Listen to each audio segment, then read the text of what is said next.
હાલોલ તાલુકાના રામેસરા ગામમાં 23 જૂનની મધ્યરાત્રિએ સર્જાયેલી અરાજકતાની ઘટનામાં હવે પોલીસે કડક કાર્યવાહી હાથ ધરી છે।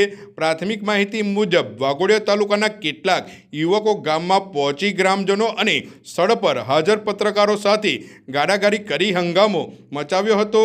ઘટનાનો વિડીયો સોશિયલ મીડિયા પર વાયરલ થતાં કાયદો અને વ્યવસ્થાને લઈને ગંભીર સવાલો ઊભા થયા હતા। તપાસ દરમિયાન સામે આવ્યું કે રામેસરા તરફ જતા એક યુવક સાથે થયેલી માથાકૂટના પગલે આ યુવકો કાયદો હાથમાં લઈ ગામમાં પહોંચ્યા હતા। સમગ્ર મામલે પંચમહાલ પોલીસ એક્શન મોડમાં આવી હતી અને હાલોલ ટાઉન પોલીસે વાઘોડિયા તાલુકાના વેસનિયા ગામના વિપિન કુમાર પરમાર, નરેશ કુમાર પરમાર, હિતેશ કુમાર ગોહિલ, કુનાલ કુમાર ગોહિલ, અજય કુમાર ગોહિલ, ધુલેશ કુમાર ગોહિલ તેમજ અંબાલી ગામના મહિપાલસિંહ સોલંકી અને ગુતાલ ગામના હર્ષકુમાર પરમાર સહિત કુલ 8 યુવકો સામે અટકાયતી કાર્યવાહી કરી છે।